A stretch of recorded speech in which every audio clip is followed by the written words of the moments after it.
उमज्ञानतिमिरान्धस्य ज्ञानाञ्जनशलाकया चक्षुरुन्मीलितं येन तस्मै श्रीगुरवे नमः।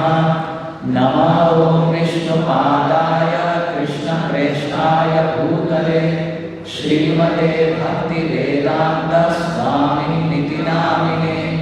नमस्ते सारस्वते देवे गौरवाणी प्रचारिणे निर्विशेषा शून्यवादी पाश्चात्यदेशतारिणे।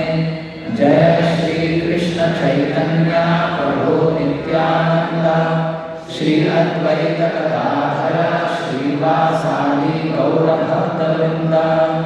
हरे कृष्णा कृष्ण कृष्ण हरे हरे हरे राम राम राम हरे हरे। हरे कृष्णा कृष्ण कृष्ण हरे हरे हरे राम राम राम हरे हरे। हरे कृष्णा कृष्ण कृष्ण हरे हरे हरे राम राम राम हरे हरे।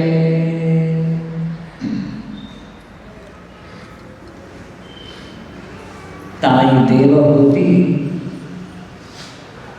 ಈಗ ತನ್ನ ಮಗ ಕಪಿಲನನ್ನು ಉದ್ದೇಶಿಸಿ ಪ್ರಶ್ನೆಗಳನ್ನು ಮಾಡಲಿಕ್ಕೆ ಪ್ರಾರಂಭಿಸಿದ್ದಾಳೆ.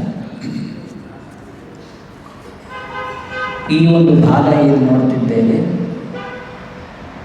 ಕರ್ದಮ ಮುನಿ, ದೇವಹೂತಿ, ಕಪಿಲನ ಕಥೆಗಳನ್ನು ಕೇಳಿಸ್ಕೊಂಡಿದ್ದೇವೆ. ಅದರೊಂದು ಮುಖ್ಯ ಭಾಗಕ್ಕೆ ಈಗ ಕಾಲಿಡ್ತಿದ್ದೇವೆ.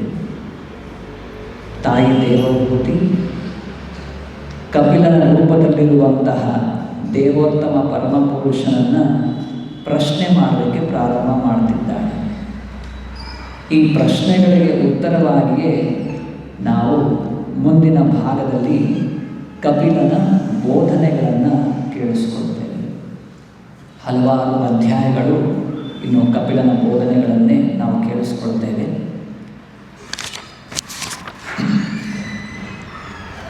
ಕರ್ದಮನು ಕಾಡಿಗೆ ಹೊರಟು ಹೋದಾಗ ಭಗವಾನ್ ಕಪಿಲನು ತನ್ನ ತಾಯಿಯಾದ ದೇವಹೂತಿಯನ್ನು ಪ್ರಸನ್ನಗೊಳಿಸಲು ಬಿಂದು ಸರೋವರದ ತೀರದಲ್ಲಿ ನೆಲೆಸಿದನು. ಈ ಹಿಂದೆಯೂ ಕೂಡ ಬಿಂದು ಸರೋವರದ ಬಗ್ಗೆ ನಾವು ವಿಚಾರವನ್ನು ಕೇಳಿಸ್ಕೊಂಡಿದ್ದೇವೆ. ಕರ್ದಮ ಮುನಿ ಮತ್ತು ದೇವಹೂತಿ ಬಿಂದು ಸರೋವರದ ತೀರದಲ್ಲಿ ಇರ್ತಾರೆ. ಈಗ ಕರ್ದಮ ಮುನಿಗಳು ಕಾಡಿಗೆ ಹೋದ ನಂತರ ಅದೇ ಸ್ಥಳದಲ್ಲಿ ಕಪಿಲ ಮುನಿ ತನ್ನ ತಾಯಿಯನ್ನು ಪ್ರಸನ್ನಗೊಳಿಸಲು ಅಲ್ಲೇ ನೆಲೆಸ್ತಾನೆ. ಇಲ್ಲಿ ಭಾವಾರ್ಥದಲ್ಲಿ ಪ್ರಭುಪಾದರು ಹೇಳ್ತಾರೆ, ಇದೇ ವರ್ಣಾಶ್ರಮ ಪದ್ಧತಿ. ಸಮಾಜವನ್ನು 4 ವರ್ಣಗಳು 4 ಆಶ್ರಮಗಳಾಗಿ ವಿಂಗಡಿಸಲಾಗಿತ್ತು. ಒಬ್ಬ ಬ್ರಹ್ಮಚಾರಿ, ಒಬ್ಬ ಗೃಹಸ್ಥ, ಒಬ್ಬ ವಾನಪ್ರಸ್ಥ ಮತ್ತು ಒಬ್ಬ ಸನ್ಯಾಸಿ. ಜೀವನದ 4 ಬೇರೆ ಬೇರೆ ಭಾಗಗಳಾಗಿ ಒಬ್ಬ ಮನುಷ್ಯನ ಜೀವನವನ್ನು ವಿಂಗಡಿಸಲಾಗಿತ್ತು. ಯಾವ ಸಮಯದಲ್ಲಿ ಏನನ್ನು ಮಾಡಬೇಕೋ ಆ ಕರ್ತವ್ಯಗಳನ್ನು, ಅದರ ಬಗ್ಗೆ ನಿರ್ದೇಶನಗಳನ್ನು ಶಾಸ್ತ್ರಗಳಲ್ಲಿ ನಾವು ನೋಡ್ತೇವೆ.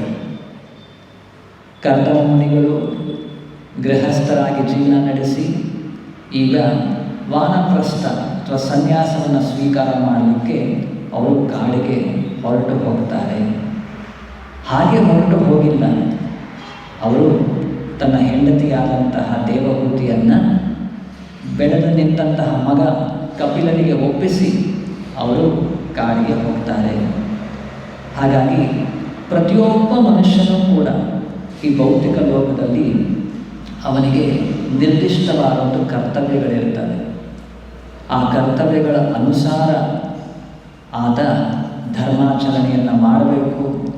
ಹೀಗೆ ಮಾಡಿದಾಗ ಕ್ರಮೇಣವಾಗಿ ಆತ ಪರಿಶುದ್ಧನಾಗಿ ಭಗವದ್ಧಾಮಕ್ಕೆ ಹೋಗಲಿಕ್ಕೆ ಅರ್ಹನಾಗ್ತಾನೆ. ಈ ಭೌತಿಕ ಒಂದು ಬಂಧನದಿಂದ ಬಿಡುಗಡೆಗೊಂಡು. ಇದು ವರ್ಣಾಶ್ರಮ ಪದ್ಧತಿ. ಮುಂದೆ ದೇವಹೂತಿಗೆ ಪರಾತ್ಪರ ಸತ್ಯದ ಅಂತಿಮ ಗುರಿಯನ್ನು ತೋರಿಸಬಲ್ಲ ಕಪಿಲನು ಅವಳೆದುರಿಗೆ ವಿರಾಮವಾಗಿ ಕುಳಿತಿದ್ದಾಗ ಆಕೆಯು ತನಗೆ ಬ್ರಹ್ಮದೇವನು ಹಿಂದೆ ಹೇಳಿದ್ದ ಮಾತುಗಳನ್ನು ಸ್ಮರಿಸಿಕೊಂಡಳು. ಈ ಹಿಂದೆ ಬ್ರಹ್ಮದೇವರು ಹೇಳಿರ್ತಾರೆ, ಮುಂದೆ ನಿನಗೆ ಭಗವಂತನೇ ನಿನ್ನ ಮಗನ ರೂಪದಲ್ಲಿ ಬಂದು ನಿನಗೆ ಉಪದೇಶಗಳನ್ನು ನೀಡಿ ನಿನ್ನನ್ನು ಈ ಭೌತಿಕ ಬಂಧನದಿಂದ ಮುಕ್ತಿಗೊಳಿಸ್ತಾನೆ ಅಂತ. ಆ ಮಾತುಗಳು ತಾಯಿ ದೇವಹೂತಿಗೆ ನೆನಪಾಗುತ್ತೆ. ಆಗ ಒಮ್ಮೆ ತನ್ನ ಮನೆಯಲ್ಲೇ ಕಪಿಲನು ವಿರಾಮವಾಗಿ ಕುಳಿತಿದ್ದಾಗ ಆ ಒಂದು ಸಮಯವನ್ನು ಆಕೆ ಬಳಸ್ಕೊಳ್ತಾಳೆ. ಆದ್ದರಿಂದ ಅವಳು ಕಪಿಲನಿಗೆ ಈ ಕೆಳಗಿನಂತೆ ಪ್ರಶ್ನಿಸಲು ಆರಂಭಿಸಿದಳು.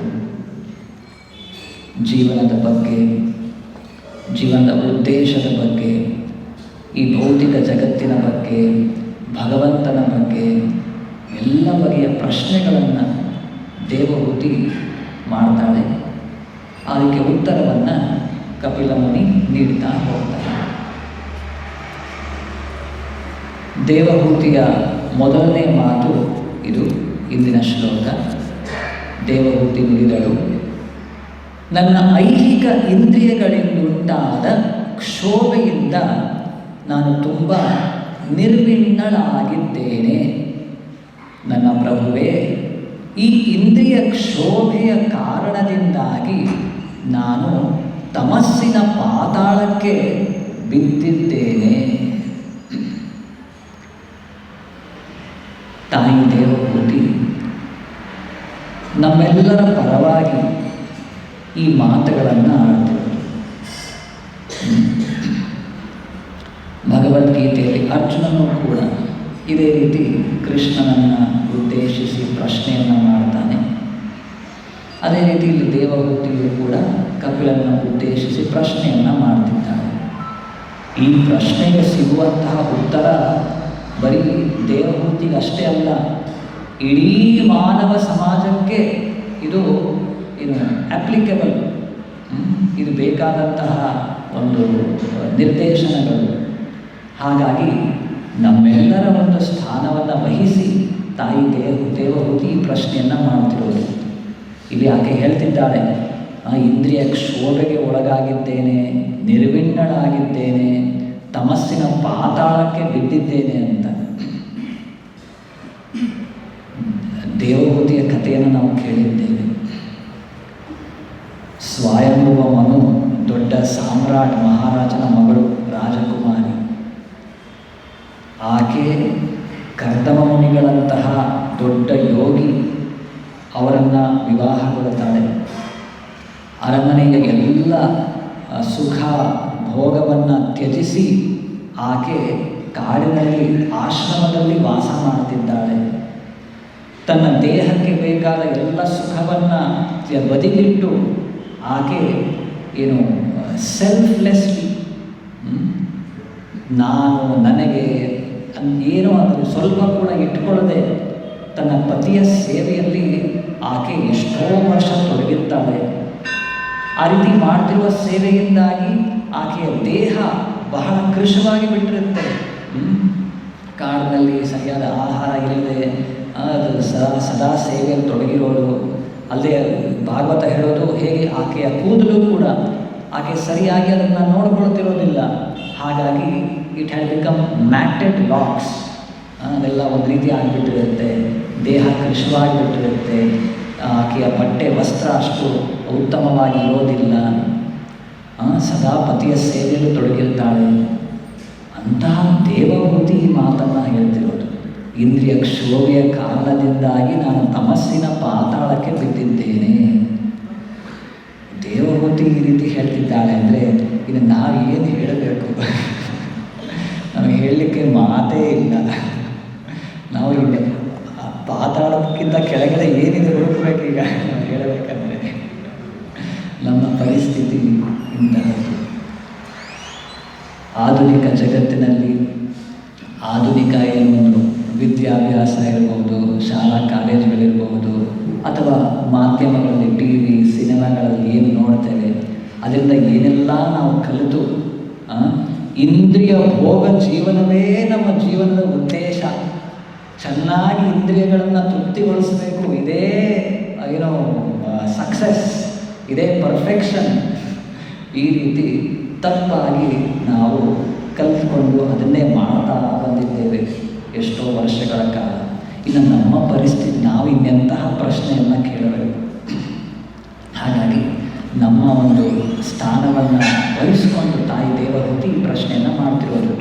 ತನ್ನ ಐಹಿಕ ಇಂದ್ರಿಯಗಳಿಂದ ಉಂಟಾದ ಕ್ಷೋಭೆಯಿಂದ ನಾನು ತುಂಬ ನಿರ್ವಿಣ್ಣಳಾಗಿದ್ದೇನೆ ನನ್ನ ಪ್ರಭುವೇ. ಈ ಇಂದ್ರಿಯ ಕ್ಷೋಭೆಯ ಕಾರಣದಿಂದಾಗಿ ನಾನು ತಮಸ್ಸಿನ ಪಾತಾಳಕ್ಕೆ ಬಿದ್ದಿದ್ದೇನೆ. ಮನುಷ್ಯ ಜನ್ಮ ಇರೋದು ತಪಸ್ಸಿಗಾಗಿ. ತಪೋ ದಿವ್ಯಂ ಪುತ್ರಕಾಯೇನ ಸತ್ವಂ ಶುದ್ಧೇದ್ಯಸ್ಮಾತ್ ಬ್ರಹ್ಮ ಸೌಖ್ಯಂ ತ್ವನಂತಂ. ಎಂತಹ ತಪಸ್ಸು? ಯಾವ ತಪಸ್ಸಿನಿಂದ ನಾವು ಭಗವಂತನ ಸಾಕ್ಷಾತ್ಕಾರಗೊಳಿಸಿಕೊಳ್ಳಬಹುದು, ಯಾವ ತಪಸ್ಸಿನಿಂದ ನಾವು ಈ ಐಹಿಕ ದೇಹದ ಒಂದು ಬಂಧನದಿಂದ ಹೊರಗೆ ಬರಬಹುದು, ಯಾವ ತಪಸ್ಸಿನಿಂದ ಈ ಭೌತಿಕ ದೇಹದ ಇಂದ್ರಿಯಗಳ ತೃಷೆಯಿಂದ ನಾವು ಹೊರಗೆ ಬರಬಹುದು, ಅಂತಹ ತಪಸ್ಸನ್ನು ನಾವು ಮಾಡಬೇಕು. ನಾವೇನೋ ತಪಸ್ಸನ್ನು ಮಾಡಿ ಹಿರಣ್ಯಕಶಿಪು, ರಾವಣ ಅವರು ಕೂಡ ತಪಸ್ಸನ್ನು ಮಾಡ್ತಾರೆ. ಆದರೆ ಅವರ ಉದ್ದೇಶ ಏನಿತ್ತು? ಇನ್ನು ಹೆಚ್ಚು ಇಂದ್ರಿಯ ಭೋಗ ವಸ್ತುಗಳನ್ನು ಗಳಿಸ್ಕೊಳ್ಬೇಕು, ಇನ್ನು ಹೆಚ್ಚು ಸ್ಥಾನವನ್ನು ಸಂಪಾದನೆ ಮಾಡಬೇಕು, ಹೆಚ್ಚು ಹೆಚ್ಚು ಈ ಭೌತಿಕ ಜಗತ್ತಿನಲ್ಲಿ ಸುಖವನ್ನು ಆಸ್ವಾದಿಸಬೇಕು. ಆ ರೀತಿಯ ತಪಸ್ಸು ಅಲ್ಲ. ಅಂತಹ ತಪಸ್ಸನ್ನು ಮಾಡಿದ್ರೆ ಕೊನೆಯಲ್ಲಿ ಅವರ ಗತಿಯನ್ನು ನಾವು ನೋಡಿದ್ದೇವೆ. ಸಾಕ್ಷಾತ್ ಭಗವಂತನೇ ಬಂದು ಯಾವ ರೀತಿ ಅವರ ಸಂಹಾರವನ್ನು ಮಾಡಿದ್ದು. ಆ ರೀತಿಯ ತಪಸ್ಸಲ್ಲ. ಶುದ್ಧೇತ್ ಯಸ್ಮಾತ್ ಬ್ರಹ್ಮ ಸೌಖ್ಯಂತು ಅನಂತಂ. ಅನಂತವಾದ ಅಂದರೆ ಶಾಶ್ವತವಾದ ಬ್ರಹ್ಮ ಸೌಖ್ಯಂ ಅಥವಾ ಬ್ರಹ್ಮ ಸುಖ. ಬ್ರಹ್ಮ ಸುಖ ಅಂದರೆ ಬ್ರಹ್ಮನ್ ಅಂದರೆ ಆತ್ಮದ ನೆಲೆಯಲ್ಲಿ ಸಿಗುವಂತಹ ಆನಂದ ಅಥವಾ ಸುಖವನ್ನು ಆಸ್ವಾದಿಸಲಿಕ್ಕೆ ನಾವು ಈ ಭೌತಿಕ ದೇಹದ ಮೂಲಕ ತಪಸ್ಸನ್ನು ಮಾಡಬೇಕು. ಇದಕ್ಕೆ ಬೇಕಾದಂಥ ಮೊದಲನೇ ತಿಳುವಳಿಕೆ ಏನು? ಆತ್ಮ ಬೇರೆ, ದೇಹ ಬೇರೆ. ನಾವು ಎರಡು ಒಂದೇ ಅಂತ ಅಂದುಕೊಂಡ್ಬಿಟ್ರೆ ಈ ರೀತಿ ನಾವೇನು ಮಾಡಲಿ, ಆಧ್ಯಾತ್ಮಿಕ ಜೀವನ ಪ್ರಾರಂಭ ಮಾಡಲಿಕ್ಕೆ ಆಗೋದಿಲ್ಲ. ನಾವು ಈ ದೇಹ ಅಲ್ಲ, ಆತ್ಮ. ಆತ್ಮದ ಸುಖ, ಆತ್ಮದ ನೆಲೆ, ಆತ್ಮದ ಅಸ್ತಿತ್ವ ಅದು ಬೇರೆಯೇ. ಅದು ಸಚ್ಚಿದಾನಂದ ಸ್ವರೂಪ, ಅದು ಶಾಶ್ವತವಾದದ್ದು, ಅದು ಆನಂದದಿಂದ ಕೂಡಿರುವಂತಹದ್ದು, ಅದು ಜ್ಞಾನದಿಂದ ಕೂಡಿರುವಂತಹದ್ದು. ಆದರೆ ಈ ದೇಹದ ಸ್ವರೂಪ ಅಸತ್ ಅಚಿತ್ ನಿರಾನಂದ. ಇದು ತಾತ್ಕಾಲಿಕವಾದದ್ದು, ಅಜ್ಞಾನದಿಂದ ಕೂಡಿರುವಂತಹದ್ದು ಮತ್ತು ನಿರಾನಂದ, ನಮಗೆ ನೋವನ್ನು ತೊಂದರೆಯನ್ನೇ ನೀಡುವಂತಹ ಒಂದು ಶರೀರ ಇದು. ಎರಡು ಎಷ್ಟು ಇನ್ನು ಅಜಗಜಾಂತರ ವ್ಯತ್ಯಾಸ ಇದೆ ಆತ್ಮಕ್ಕೆ ಮತ್ತು ದೇಹಕ್ಕೆ. ಹಾಗಾಗಿ ನಾವು ಆತ್ಮದ ಸುಖ ಅಥವಾ ಬ್ರಹ್ಮ ಸೌಖ್ಯ, ಬ್ರಹ್ಮ ಸುಖ ಅದನ್ನು ಆಸ್ವಾದಿಸಬೇಕು ಅಂದರೆ ಏನು ಮಾಡಬೇಕು? ಈ ದೇಹದ ಪರಿಕಲ್ಪನೆಯಿಂದ, ಈ ದೇಹ ನಾನು ಅನ್ನುವಂತಹ ಪರಿಕಲ್ಪನೆಯಿಂದ ಹೊರಗೆ ಬರಬೇಕು. ಹೊರಗೆ ಬರಲಿಕ್ಕೆ ಏನು ಮಾಡಬೇಕು? ಶಾಸ್ತ್ರಗಳಲ್ಲಿ ಕೊಟ್ಟಿರುವಂತಹ ತಪಸ್ಸನ್ನು, ಸಾತ್ವಿಕ ತಪಸ್ಸನ್ನು ನಾವು ಆಚರಣೆ ಮಾಡಬೇಕು. ತಪೋ ದಿವ್ಯಂ, ದಿವ್ಯ ಅಂದರೆ ಟ್ರಾನ್ಸೆಂಡೆಂಟಲ್, ಆಧ್ಯಾತ್ಮಿಕ ನೆಲೆಗೆ ಏರಲಿಕ್ಕೆ ಏನು ಬೇಕು ಅಂತ ಎಲ್ಲ ತಪಸ್ಸನ್ನು ನಾವು ಮಾಡಲಿಕ್ಕೆ ಸಿದ್ಧರಾಗಿರಬೇಕು. ಶ್ರೀಲ ಪ್ರಭುಪಾದರು ನಮಗೆ ಸುಲಭವಾದ ತಪಸ್ಸಿನ ಮಾರ್ಗವನ್ನು ಕೊಟ್ಟಿದ್ದಾರೆ. ನಾವು ಕಾಡಿಗೆ ಹೋಗಿಯೋ ಹಿಮಾಲಯಕ್ಕೆ ಹೋಗಿ ಅಲ್ಲಿ ಒಂದು ಕಾಲ ಮೇಲೆ ನಿಂತ್ಕೊಂಡು ತಪಸ್ಸನ್ನು ಮಾಡೋದು, ಇದೆಲ್ಲ ನಮಗೆ ಆಗುವುದಿಲ್ಲ. ನಮಗೆ ಏನು ತಪಸ್ಸನ್ನು ಕೊಟ್ಟಿದ್ದಾರೆ? ಪ್ರತಿನಿತ್ಯ ನಾವು ಭಗವಂತನ ನಾಮ ಜಪವನ್ನು ಮಾಡಬೇಕು. ಏಕಾದಶಿ, ಭಗವಂತನ ಆವಿರ್ಭಾವ ದಿನ, ಅಂತಹ ದಿನಗಳಲ್ಲಿ ಉಪವಾಸವನ್ನು ಮಾಡಬೇಕು. ಮತ್ತು ನಾವು 4 ನಿಯಂತ್ರಕ ತತ್ವಗಳನ್ನು ಪಾಲನೆ ಮಾಡಬೇಕು. ಮಾಂಸಾಹಾರವನ್ನು ವರ್ಜಿಸಬೇಕು, ಮಾದಕ ವಸ್ತುಗಳ ಸೇವನೆಯನ್ನು ನಿಷೇಧಿಸಬೇಕು, ಅನೈತಿಕ ಲೈಂಗಿಕ ಸಂಪರ್ಕವನ್ನು ನಾವು ಹೊಂದೋ ಹಾಗೆ ಇಲ್ಲ, ಮತ್ತು ಜೂಜಾಟದಲ್ಲಿ ತೊಡಗೋ ಹಾಗೆ ಇಲ್ಲ, ಮತ್ತು ಪ್ರತಿನಿತ್ಯ ಬೇಗ ಏಳೋದು, ಇನ್ನಿತರ ಬೇರೆ ಬೇರೆ ಭಕ್ತಿ ಸೇವೆಗೆ ಅನುಕೂಲಕರವಾದ ಎಲ್ಲ ಬಗೆಯ ಚಟುವಟಿಕೆಯಲ್ಲಿ ನಾವು ತೊಡಗಬೇಕು. ಪ್ರತಿನಿತ್ಯ ಶಾಸ್ತ್ರ ಅಧ್ಯಯನ, ಭಗವದ್ಗೀತೆ, ಭಾಗವತಗಳನ್ನು ಓದಬೇಕು. ನಮಗೆ ಕೊಟ್ಟಿರುವಂತಹ ತಪಸ್ಯ ಇದೇ ನಾವು ಮಾಡಬೇಕಾದಂಥ ತಪಸ್ಸು. ಈ ತಪಸ್ಸು ಕೃಷ್ಣ ಭಗವದ್ಗೀತೆ ಹೇಳೋ ಪ್ರಕಾರ ಸುಸುಖಂ ಕರ್ತುಮವ್ಯಯಂ, ತುಂಬ ಕಷ್ಟ ಏನಿಲ್ಲ. ಸುಸುಖಂ, ಸಂತೋಷದಿಂದ ಆನಂದದಿಂದ ಮಾಡುವಂತಹ ತಪಸ್ಸು ಇದು. ಪ್ರಾರಂಭಿಕ ಹಂತದಲ್ಲಿ ನಮಗೆ ಇದನ್ನು ಮಾಡೋದರ ಅಭ್ಯಾಸ ಇರೋದಿಲ್ಲ. ನಾವು ರೋಗ ಅವಸ್ಥೆಯಲ್ಲಿರ್ತೇವೆ. ಅಂತಹ ರೋಗ ಅವಸ್ಥೆಯಲ್ಲಿ ಸಿಹಿಯಾದದ್ದು ಕೂಡ ನಮಗೆ ಆಸ್ವಾದಿಸಲಿಕ್ಕೆ ಸಾಧ್ಯ ಆಗೋದಿಲ್ಲ. ಹಾಗಾಗಿ ಔಷಧಿಯ ರೂಪದಲ್ಲಿ ನಾವು ಇವೆಲ್ಲವನ್ನೂ ಕೂಡ ಸ್ವೀಕಾರ ಮಾಡಬೇಕು. ಆನುಕೂಲ್ಯಸ್ಯ ಸಂಕಲ್ಪ, ಭಕ್ತಿ ಸೇವೆಗೆ ಏನೆಲ್ಲ ಅನುಕೂಲಕರ ಇದೆ ಅವೆಲ್ಲವನ್ನೂ ಕೂಡ ಪ್ರಾರಂಭಿಕ ಹಂತದಲ್ಲಿ ನಮಗೆ ಆಸ್ವಾದಿಸಲಿಕ್ಕೆ ಸಾಧ್ಯ ಆಗದೇ ಇದ್ದರೂ ಔಷಧಿಯ ರೂಪದಲ್ಲಿ ಸೇವನೆ ಮಾಡಬೇಕು. ನಾವು ಯಾವುದೋ ವೈದ್ಯರ ಬಳಿ ಹೋಗ್ತೇವೆ, ಅವರು ಒಂದು ಔಷಧಿಯನ್ನು ಕೊಡ್ತಾರೆ, ಅದು ರುಚಿಯಾಗಿರೋದಿಲ್ಲ, ಬಹಳ ಕಹಿಯಾಗಿರಬಹುದು, ಆದರೂ ಪರವಾಗಿಲ್ಲ, ನನ್ನ ರೋಗ ಅವಸ್ಥೆಯಿಂದ ನಾನು ಹೊರಗೆ ಬರಬೇಕು, ಆ ಕಹಿಯಾದ ಔಷಧಿಯನ್ನು ಕೂಡ ಪ್ರತಿನಿತ್ಯ ಸೇವನೆ ಮಾಡ್ತೇನೆ. ಅದೇ ರೀತಿ ಗುರುಗಳು ಹೇಳಿದ್ದಾರೆ, ಇವೆಲ್ಲವೂ ಕೂಡ ಪ್ರತಿನಿತ್ಯ ಓದಬೇಕು, ಭಗವದ್ಗೀತೆಯನ್ನು ಜಪ ಮಾಡಬೇಕು. ನನಗೆ ಅಷ್ಟು ಇಂಟ್ರೆಸ್ಟ್ ಇಲ್ಲ, ರುಚಿ ಇಲ್ಲ, ಟೇಸ್ಟ್ ಇಲ್ಲ, ಆದರೂ ಪರವಾಗಿಲ್ಲ, ನಾನು ಈ ರೋಗ ಅವಸ್ಥೆಯಿಂದ ಹೊರಗೆ ಬರಬೇಕಂದ್ರೆ ಇದನ್ನು ಸೇವನೆ ಮಾಡಬೇಕು, ಸ್ವೀಕಾರ ಮಾಡಬೇಕು, ಎಲ್ಲ ತಪಸ್ಸನ್ನು. ಈ ರೀತಿ ಮಾಡಿದಾಗ ನಾನು ಈ ದೇಹ ಅಲ್ಲ, ನಾನು ಆತ್ಮ ಭಗವಂತನ ಅಂಶ, ನನಗೆ ಭಗವಂತನ ಜೊತೆ ಶಾಶ್ವತವಾದ ಸಂಬಂಧ ಇದೆ. ಆ ಶಾಶ್ವತವಾದ ಸಂಬಂಧ ಭಕ್ತಿ ಸೇವೆಯ ಸಂಬಂಧ, ಒಂದು ಪ್ರೇಮದ ಸಂಬಂಧ. ಅಂತಹ ಸೇವೆಯನ್ನು ನಾನು ಮಾಡಿದಾಗ ಅದು ನನಗೆ ನಿಜವಾದ ಸಂತೋಷ, ಆನಂದವನ್ನು ತಂದುಕೊಡುತ್ತೆ. ಈ ಎಲ್ಲ ವಿಷಯಗಳು ಕೂಡ ತಾನೇ ಸ್ವಾಭಾವಿಕವಾಗಿ ನಮ್ಮಲ್ಲಿ ಮೂಡುತ್ತೆ. ಅತಃ ಶ್ರೀಕೃಷ್ಣನಾಮಾದಿ ನ ಭವೇದ್ ಗ್ರಾಹ್ಯಮಿಂದ್ರಿಯೈ ಸೇವೋನ್ಮುಖೇ ಜಿಹ್ವಾದೌ ಸ್ವಯಮೇವ ಸ್ಫುರತ್ಯದ. ನಮ್ಮ ಇಂದ್ರಿಯಗಳನ್ನ ಭಗವಂತನ ಸೇವೆ ತೊಡಗಿಸಿದರೆ ಎಲ್ಲವೂ ಕೂಡ ಕೃಷ್ಣನ ಭಕ್ತಿ, ಕೃಷ್ಣ ಪ್ರೇಮ ಸ್ವಾಭಾವಿಕವಾಗಿ ಉದಯವಾಗುತ್ತೆ. ಈ ರೀತಿ ಇಲ್ಲದೇ ಇದ್ದಾಗ ಇಂದ್ರಿಯಗಳ ತೃಷೆ ಅಥವಾ ತರ್ಷಣಕ್ಕೆ ಒಳಗಾಗಿ ತಮಸ್ಸಿನ ಪಾತಾಳಕ್ಕೆ ಬಿದ್ದಿದ್ದೇನೆ. ಅಜ್ಞಾನದ ಕತ್ತಲಿನ ಒಂದು ಪಾತಾಳಕ್ಕೆ ನಾವು ಬೀಳಬೇಕಾಗುತ್ತೆ. ನೋಡಿ, ದೇವಹೂತಿಯ ಈ ಮಾತನ್ನು ಕೇಳಿ ನಾವು ತಿಳ್ಕೊಳ್ಳದೇ ಇದ್ದರೆ ನಾವು ಇಂದಲ್ಲ ನಾಳೆ ಬೀಳಲೇಬೇಕು. ಅಲ್ಲಿ ಬೀಳದೇ ಇರಲಿಕ್ಕೆ ಆಗೋದಿಲ್ಲ. ಯಾಕಂದರೆ ಇಂದ್ರಿಯಗಳು ಯಾವಾಗಲೂ ಕೂಡ ಇನ್ನೂ ಬೇಕು, ಮತ್ತಷ್ಟು ಬೇಕು ಅಂತ ಕೇಳ್ತಾನೆ ಇರುತ್ತೆ. ಪಾಠವನ್ನು ಕಲಿಯದೇ ಇದ್ದರೆ ಭಗವದ್ಗೀತೆ ಶ್ರವಣದಿಂದ ಅದು ಥರ್ಡ್ ಕ್ಲಾಸ್ ಇಂಟೆಲಿಜೆನ್ಸ್. ನಾವೇ ಎಲ್ಲ ಬಗೆಯ ಇಂದ್ರಿಯ ತೃಪ್ತಿಯ ಜೀವನವನ್ನು ಮತ್ತಷ್ಟು ಸಂಪಾದನೆ ಮಾಡಿ ಎಷ್ಟು ಸಿಕ್ಕಿದ್ರೂ ಕೂಡ ನಮಗೆ ಸಾಲದು, ಇನ್ನಷ್ಟು ಬೇಕು, ಮತ್ತಷ್ಟು ಬೇಕು, ಇಡೀ ಜೀವನವನ್ನೇ ಅದರಲ್ಲೇ ತೊಡಗಿಸ್ತೇವೆ. ಅಷ್ಟು ಮಾಡಿದ್ರೂ ಕೂಡ ನಮಗೆ ಸುಖ ಸಿಗೋದಿಲ್ಲ, ಇಂದ್ರಿಯಗಳು ತೃಪ್ತಿಯನ್ನು ಪಡೋದಿಲ್ಲ, ಇನ್ನೂ ಬೇಕು ಅಂತಲೇ ಕೇಳುತ್ತವೆ. ಅದು ಒಂದು ಜೀವನದಲ್ಲಿ ಅಷ್ಟೇ ಅಲ್ಲ, ಜನ್ಮಾಂತರದಲ್ಲಿಯೂ ಕೂಡ. ಈಗ ನಮಗೆ ಯಾವುದೋ ಒಂದು ಬಗೆಯ ಇಂದ್ರಿಯ ತೃಪ್ತಿಯ ಆಸೆ ಇದೆ, ಅಭಿಲಾಷೆ ಇದೆ. ಈ ಜನ್ಮದಲ್ಲಿ ನಾವು ಅಷ್ಟು ಪುಣ್ಯ ಮಾಡಿಲ್ಲ, ಹಾಗಾಗಿ ಆ ಎಲ್ಲ ಅಭಿಲಾಷೆಗಳು ಕೂಡ ಪೂರ್ಣಗೊಳ್ಳೋದಿಲ್ಲ. ಆಗೇನಾಗುತ್ತೆ, ನಮ್ಮ ಆಸೆ ಅಷ್ಟು ಸ್ಟ್ರಾಂಗ್, ಬಹಳ ಬಲಶಾಲಿಯಾಗಿದೆ. ಆ ಒಂದು ಆಸೆ ಅಭಿಲಾಷೆಯನ್ನು ನಮ್ಮ ಮನಸ್ಸಿನ ಮೂಲಕ ನಾವು ಇನ್ನೊಂದು ಶರೀರಕ್ಕೆ ನಾವು ಅದನ್ನು ರವಾನಿಸ್ತೇವೆ. ಆ ಶರೀರದಲ್ಲಿ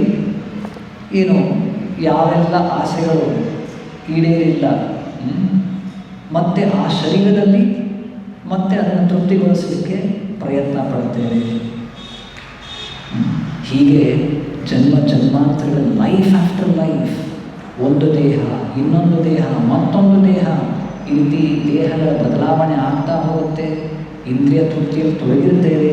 ಅಷ್ಟಾದರೂ ಕೂಡ ನನಗೆ ತೃಪ್ತಿ ಸಿಗುತ್ತೆ ಅನ್ನೋ ಗ್ಯಾರಂಟಿ ಇರೋದಿಲ್ಲ. ಉದಾಹರಣೆ ಪ್ರಭುಪಾದರು ಹೇಳ್ತಾರೆ, ಹೇಗೆ ಒಬ್ಬ ವ್ಯಕ್ತಿ ಆತನಿಗೆ ಮಾಂಸಾಹಾರ ಸ್ವೀಕಾರ ಮಾಡಬೇಕು ಅಂದರೆ ಈ ಮನುಷ್ಯನ ದೇಹದಲ್ಲಿ ಅದಕ್ಕೆ ಆದಂತಹ ಕೆಲವೊಂದು ಲಿಮಿಟೇಷನ್ಸ್ ಇದೆ. ನಾವು ಹೇಗಂದರೆ ಹೋಗಿ ಒಂದು ಪ್ರಾಣಿಯನ್ನು ಹಿಡಿದು ಹಾಗೆ ತಿನ್ನಲಿಕ್ಕೆ ನಮಗೆ ಬರೋದಿಲ್ಲ. ಅದನ್ನು ಸ್ಲಾಟರ್ ಹೌಸ್, ಕಸಾಯಿಖಾನೆಗೆ ತೊಗೊಂಡೋಗು, ಅದನ್ನು ಬೇಯಿಸಿ ಅಡುಗೆ ಮಾಡಿ ಬೇರೆ ರೀತಿ ಸ್ವೀಕಾರ ಮಾಡಬೇಕಾಗತ್ತೆ. ಭಾಳ ತೊಂದರೆ. ಯಾಕೆ ಇಷ್ಟು ಕಷ್ಟಪಡೋದು? ಇನ್ನೊಂದು ದೇಹ ಆಯಿತು, ಹುಲಿಯ ದೇಹ ತಗೋ, ಒಂದು ಸಿಂಹದ ದೇಹವನ್ನು ತಗೋ ಅಂತ ಪ್ರಕೃತಿ ನಮಗೆ ಒಂದು ದೇಹವನ್ನೇ ಕೊಟ್ಟು ಬಿಡುತ್ತೆ. ಯಾಕೆ ಇಷ್ಟೆಲ್ಲ ಕಷ್ಟಪಡಬೇಕು? ಆ ದೇಹ ಇದ್ದಾಗ ಏನು ಅಡುಗೆ ಮನೆ, ಕುಕ್ಕಿಂಗ್, ಪ್ರೆಷರ್ ಕುಕ್ಕರ್ ಏನು ಬೇಕಾಗಿಲ್ಲ. ಹೋಗಿ ಅದರ ಕೈಗಳು, ಅದರ ಉಗುರುಗಳು, ಅದರ ಹಲ್ಲುಗಳು, ಅದರ ಜಠರಾಗ್ನಿ ಎಲ್ಲ ಆ ರೀತಿ ಒಂದು ವ್ಯವಸ್ಥೆ ಇರುತ್ತೆ. ಹೋಗಿ ಮಾಂಸಾಹಾರವನ್ನು ನೇರವಾಗಿ ಸ್ವೀಕಾರ ಮಾಡಬಹುದು. Carnivorous animals. ಹೀಗೆ 84 ಲಕ್ಷ ಬೇರೆ ಬೇರೆ ದೇಹಗಳು ಅವೈಲಬಲ್ ಇದೆ. ನಾವು ಏನನ್ನು ಯೋಚನೆ ಮಾಡಿದ್ದೇವೆ, ಇನ್ನೂ ಏನು ಯೋಚನೆ ಮಾಡಿಲ್ಲ, ಎಲ್ಲ ಪರ್ಮಿಟೇಷನ್ ಕಾಂಬಿನೇಷನ್ ಎಲ್ಲ ರೆಡಿಯಾಗಿ ಇದೆ, ವ್ಯವಸ್ಥೆ ಇದೆ. ನಾವು ಬರೀ ಪಿಕ್ ಮಾಡಿಕೊಡ್ಬೇಕಷ್ಟೇ, ನನಗಿದು ಬೇಕೋ ಅದು ಬೇಕೋ ಅಂತ ಎಲ್ಲ ರೆಡಿ ಇದೆ. ಯಾವುದನ್ನು ಸ್ವೀಕಾರ ಮಾಡ್ಬೋದು, ಆದರೆ ಅದಕ್ಕೆ ಬೇಕಾದಂತಹ ಅಷ್ಟು ಪುಣ್ಯವನ್ನು ನೀವು ಮಾಡಿರಬೇಕು. ಹೇಗೆ ನಾನು ಪ್ರಯಾಣ ಮಾಡಬೇಕು, ಇಲ್ಲಿಂದ ಇನ್ಯಾವುದೋ ಒಂದು ಬೇರೆ ಸ್ಥಳಕ್ಕೆ ಹೋಗಬೇಕು, ನಾವು ಸೆಲೆಕ್ಟ್ ಮಾಡಿಕೊಳ್ತೇವೆ, ಚೂಸ್ ಮಾಡಿಕೊಳ್ತೇವೆ. ಆಟೋದಲ್ಲಿ ಹೋಗಬೇಕಾ, ಕಾರ್ನಲ್ಲಿ ಹೋಗಬೇಕಾ, ಬಸ್ನಲ್ಲಿ ಹೋಗಬೇಕಾ, ಟ್ರೈನಲ್ಲಿ ಹೋಗಬೇಕಾ ಅಂತ. ಇಲ್ಲ, ನನಗೆ ಏರೋಪ್ಲೇನಲ್ಲಿ ಹೋಗಲಿಕ್ಕೆ ಇಷ್ಟ ಇದೆ, ಆದರೆ ಏನು ಮಾಡೋ ಅಷ್ಟು ಹಣ ಇಲ್ಲ. ಆಗೇನು ಮಾಡ್ತೇವೆ, ಇರೋ ಹಣದಲ್ಲಿ ಯಾವ ಒಂದು ಟ್ರಾನ್ಸ್ಪೋರ್ಟೇಷನ್ ಲಭ್ಯ ಇದೆ ಅದನ್ನು ಚೂಸ್ ಮಾಡಿಕೊಡ್ಬೇಕಾಗತ್ತೆ. ಅದೇ ರೀತಿ ನಮಗೆ ಏನೆಲ್ಲ ಆಸೆ ಇರಬಹುದು, ಆದರೆ ಈಗ ಎಷ್ಟು ಪುಣ್ಯವನ್ನು ಸಂಪಾದನೆ ಮಾಡಿದ್ದೇವೆ ಅದಕ್ಕೆ ತಕ್ಕಾದಂತಹ ಒಂದು ದೇಹ ಅಷ್ಟೇ ನಮಗೆ ಸಿಗೋದು. ಆದರೆ ಇನ್ನೂ ಆಸೆ ಇದೆ. ಆಗ ಭಗವಂತ ಏನು ಮಾಡ್ತಾನೆ, ಇನ್ನೊಂದು ಮನುಷ್ಯ ದೇಹವನ್ನು ಕೊಟ್ಟು ಅದಕ್ಕೆ ಬೇಕಾದಂತಹ ಪುಣ್ಯವನ್ನು ಸಂಪಾದನೆ ಮಾಡಲಿಕ್ಕೆ ಒಂದು ವ್ಯವಸ್ಥೆಯನ್ನು ಮಾಡಿಕೊಳ್ತಾನೆ. ಮತ್ತೆ ಮನುಷ್ಯ ದೇಹವನ್ನು ಪಡ್ಕೊಂಡು ಇನ್ನಷ್ಟು ಪುಣ್ಯವನ್ನು ಮಾಡಿ ಆಗ ಮತ್ತೆ ಇನ್ನೊಂದು ದೊಡ್ಡ ಪ್ರಾಣಿಯ ದೇಹವನ್ನು ಪಡ್ಕೊಂಡು ನಾವು ಇಂದ್ರಿಯ ಭೋಗವನ್ನು ನಡೆಸಬೇಕಾಗತ್ತೆ. ನಾನು ಆಗಲೇ ಹೇಳಿದಾಗೆ ಎಲ್ಲ ಬಗೆಯ ಇಂದ್ರಿಯ ತೃಪ್ತಿ ಈ ಮನುಷ್ಯ ದೇಹದಲ್ಲಿ ಸಾಧ್ಯ ಆಗೋದಿಲ್ಲ. ನಾವು ವೇಗವಾಗಿ ಓಡಬೇಕಂದ್ರೆ ಈ ದೇಹಕ್ಕೆ ಒಂದು ಲಿಮಿಟೇಷನ್ ಇದೆ. ಅದಕ್ಕೆ ಕುದುರೆ ಇರ್ಬೋದು, ಅದು ಭಾಳ ಸ್ಪೀಡ್ ಓಡುತ್ತೆ. ಅಥವಾ ಇನ್ನೇನೋ ನಾವು ನೀರಿನ ಒಳಗಡೆ ಇರಬೇಕು, ಚೆನ್ನಾಗಿ ಸ್ವಿಮ್ಮಿಂಗ್ ಮಾಡಬೇಕು ಅಂದರೆ ಈ ಮನುಷ್ಯ ದೇಹಕ್ಕೆ ಅದಕ್ಕೆ ಲಿಮಿಟೇಷನ್ಸ್ ಇದೆ. ಆಗ ಒಂದು ಮೀನಿನ ದೇಹವೋ, ಒಂದು ಮೊಸಳೆಯೋ, ಅಥವಾ ಇನ್ಯಾವ ದೊಡ್ಡ ಒಂದು ಶಾರ್ಕ್, ತಿಮಿಂಗಲ, ಬೇರೆ ಬೇರೆ ದೇಹ ಅದಕ್ಕೆ ಇದೆ. ಅದೇ ರೀತಿ ಪ್ರಭುಪಾದರು ಹೇಳ್ತಾರೆ ಒಂದು ಕಡೆ, ಹೇಗೆ ನಾವು ಲೈಂಗಿಕ ಜೀವನವನ್ನು ಕೂಡ ಆಸ್ವಾದಿಸಬೇಕು ಅಂದರೆ ಹೆಚ್ಚು ಹೆಚ್ಚು ಈ ಮನುಷ್ಯ ದೇಹಕ್ಕೆ ಒಂದು ಲಿಮಿಟೇಷನ್ ಇದೆ. ಆದರೆ ಬೇರೆ ಬೇರೆ ಪ್ರಾಣಿಗಳು, ಪಕ್ಷಿಗಳು, ಪಿಜನ್ಸ್ ಒಂದು ಗಂಟೆಯ ಕಾಲದಲ್ಲಿ 3 ಬಾರಿ ಲೈಂಗಿಕ ಕ್ರಿಯೆಯಲ್ಲಿ ತೊಡಗಲಿಕ್ಕಾಗತ್ತೆ. ಅದಕ್ಕೆ ಮನುಷ್ಯರಿಗೆ ಸಾಧ್ಯ ಇಲ್ಲ. ಈ ರೀತಿ ಬೇರೆ ಬೇರೆ ದೇಹಗಳನ್ನು ಅದಕ್ಕಾಗಿಯೇ ಮಾಡಲ್ಪಟ್ಟಿದೆ. ಇಷ್ಟೆಲ್ಲ ಮಾಡಿದ್ಮೇಲೂ ಕೂಡ ನನಗೆ ತೃಪ್ತಿ ಸಿಗುತ್ತೆ ಅನ್ನೋ ಗ್ಯಾರಂಟಿ ಇಲ್ಲ. ಬಹುನಾಂ ಜನ್ಮನಾಂ ಅಂತೆ ಜ್ಞಾನವಾನ್ ಮಾಂ ಪ್ರಪದ್ಯತೆ. ಇಲ್ಲಿ ದೇವವೃತ್ತಿ ಅದನ್ನೇ ಹೇಳೋದು. ತಾತ್ಕಾಲಿಕ ಇಂದ್ರಿಯ ಕಾರ್ಯಗಳನ್ನು ಇಂದ್ರಿಯ ತುಷ್ಟಿ ಎಂದು ಕರೆಯಲಾಗಿದೆ. ಐಹಿಕ ಇಂದ್ರಿಯ ತುಷ್ಟಿಯಿಂದ ದಣಿದವನಾದ ಹೊರತು ಕಪಿಲನಂತಹ ವ್ಯಕ್ತಿಗಳಿಂದ ಅಲೌಕಿಕ ಸಂದೇಶಗಳನ್ನು ಶ್ರವಣ ಮಾಡಲು ಸದವಕಾಶ ಇರಲಾರದು. ಈಗ ಕಪಿಲ ಮುನಿಗಳಂತಹ ಅವರು ಕೊಟ್ಟಿರುವಂಥ ಉಪದೇಶಗಳು ಲಭ್ಯ ಇದೆ. ಆದರೆ ಎಷ್ಟು ಜನ ಅದನ್ನು ಸ್ವೀಕಾರ ಮಾಡಿಕೊಳ್ಳಲಿಕ್ಕೆ ಸಿದ್ಧರಾಗಿದ್ದಾರೆ? ಎಲ್ಲರೂ ಸಿದ್ಧರಾಗಿಲ್ಲ. ಯಾಕೆ ಇನ್ನೂ ಅವರ ಸಿದ್ಧತೆಯನ್ನು ಹೊಂದಿಲ್ಲ? ಯಾಕೆ ಅಂದರೆ ಅವರಿಗೆ ಇನ್ನೂ ಭೌತಿಕ ಇಂದ್ರಿಯನ ತೃಪ್ತಿಪಡಿಸ್ಕೊಳ್ಬೇಕು ಅನ್ನೋ ಅಭಿಲಾಷೆ ಇದೆ. ಇನ್ನೊಂದು ವಸ್ತು ನನಗೆ ಸಿಕ್ಕಿದ್ರೆ ಈಗ ನನಗೆ ತೃಪ್ತಿ ಆಗುತ್ತೆ. ಇನ್ಯಾವುದು ಇನ್ನೊಂದು ವಸ್ತು ಅದು ಸಿಕ್ಕಿದ್ರೆ ನನಗೆ ಆಗ ಸಂತೋಷ ಆಗುತ್ತೆ, ನೆಮ್ಮದಿ ಸಿಗುತ್ತೆ ಅಂತ ಅಂದುಕೊಂಡು ಪ್ರಯತ್ನ ಪಡ್ತಿದ್ದಾನೆ. ಆಗ ಕಪಿಲನಂತಹ ಈ ಬೋಧನೆಗಳು ಅವನಿಗೆ ಸಿಕ್ಕಿದ್ರೂ ಕೂಡ ಅದನ್ನು ಸ್ವೀಕಾರ ಮಾಡಿಕೊಳ್ಳಿಕ್ಕೆ ಆತ ಸಿದ್ಧ ಇರೋದಿಲ್ಲ.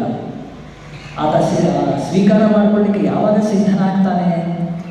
ಐಹಿಕ ಇಂದ್ರಿಯ ತುಷ್ಟಿಯಿಂದ ದಣಿದವನಾದ ಹೊರತು. ಆ ಇಂದ್ರಿಯ ತೃಪ್ತಿಯಿಂದ ಪ್ರಯತ್ನ ಪಟ್ಟು ಶ್ರಮಪಟ್ಟು ದಣಿವಾಗಬೇಕಲ್ಲಿ. ಅಲ್ಲಿಯ ತನಕ ಇಂತಹ ಉಪದೇಶಗಳು ಸಿಕ್ಕಿದ್ರೂ ಕೂಡ ಅದನ್ನು ಸ್ವೀಕಾರ ಮಾಡಿಕೊಳ್ಳೋದಿಲ್ಲ. ಹಾಗಾಗಿ ಅವಳು ದೇವಹೂತಿ ದಣಿದವಳಾಗಿದ್ದಳೆಂದು ದೇವಹೂತಿಯು ವ್ಯಕ್ತಪಡಿಸಿದಳು. ಈಗ ಅವಳ ಪತಿಯು ಮನೆ ಬಿಟ್ಟು ಹೋಗಿದ್ದರಿಂದ ಅವಳು ಭಗವಾನ್ ಕಪಿಲನ ಉಪದೇಶ ಶ್ರವಣದಿಂದ ನೆಮ್ಮದಿ ಪಡೆಯಲು ಬಯಸಿದಳು. ತಾಯಿ ದೇವಹೂತಿ ಏನು ಹೇಳ್ತಿರೋದ್ರಲ್ಲಿ, ನಾನು ಇಂದ್ರಿಯ ಕ್ಷೋಭೆಗೆ ಒಳಗಾಗಿದ್ದೇನೆ.